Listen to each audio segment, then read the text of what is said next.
Max Verstappen, a name very well known now to the Formula One world, a two-time champion. The way the 2023 season has started, we might soon call him a three-time champion.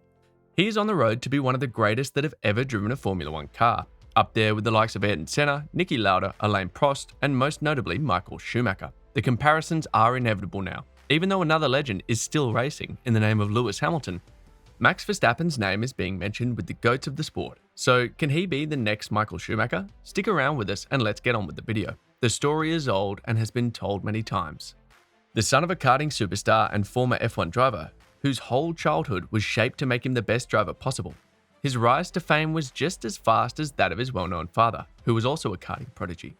His F1 practice debut came less than a year after his first competitive open-wheel race and just 17 months after he tried out a single-seater for the first time on a rainy day in October 2013 at Pembrey.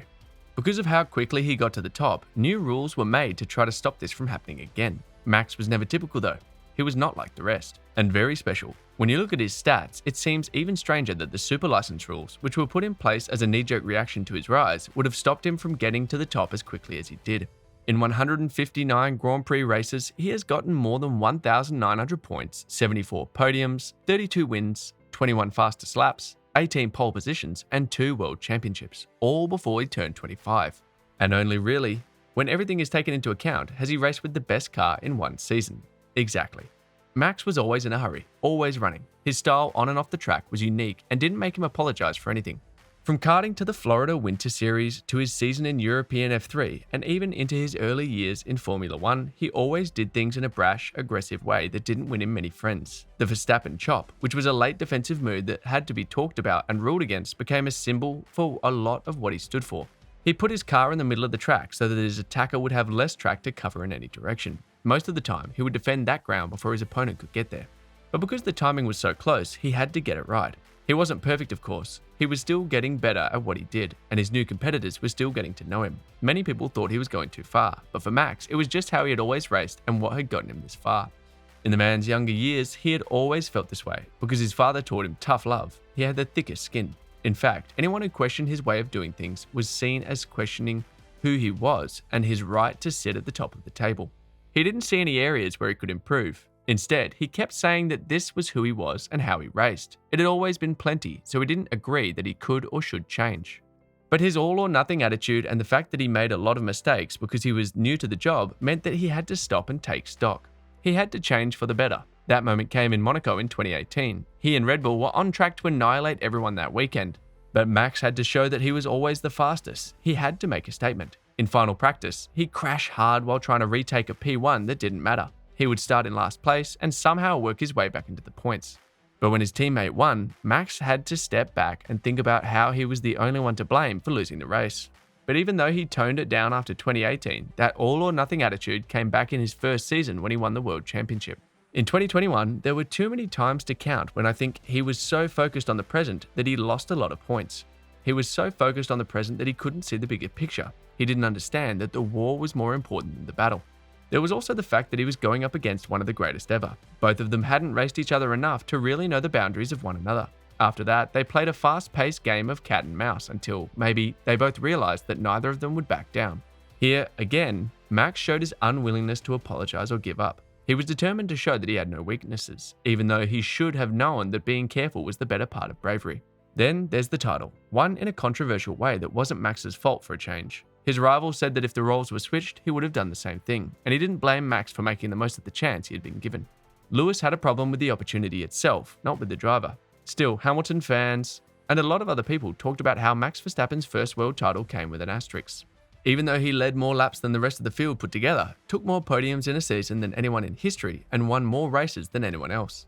Max is a lot like Michael Schumacher in this and a lot of other ways. Many people will always think of Michael as the best Formula One driver ever, but when he quickly rose to the top, he was seen as a threat. The world champions of the time called him out for his aggressive driving style. Michael Schumacher's aggressive driving style in his first title-winning season in 1994 was characterized by his tenacity and willingness to push the limits of what was acceptable on the track. His fearless approach to racing was evident in his on-track maneuvers, which often put him in close proximity to other drivers and occasionally resulted in contact. Despite his controversial tactics, Schumacher's raw speed and unmatched talent allowed him to dominate the competition and secure his first world championship. Still, it was Michael's second title-winning season in 1995 that made him a star. With the controversies and pressures of the previous year gone and the weight of expectations lifted, many thought the next year would be a very competitive one between two teams and their top drivers. However, Schumacher reached a level of calm and near perfection that made him almost impossible to beat. For anyone who had questions or doubts, or who thought his first crown wasn't real, there was no question when it came to number 2 the very next year. He was the best at what he did. Max Verstappen, on the other hand, has also gained notoriety for his aggressive driving style. Known for his fearless overtaking and wheel-to-wheel battles, Verstappen has established himself as one of the most exciting drivers in the sport today. Like Schumacher, he has a willingness to take risks and push the limits, sometimes to the detriment of other drivers on the track. However, Verstappen's approach is also tempered by a level of maturity and experience that Schumacher lacked in his early years.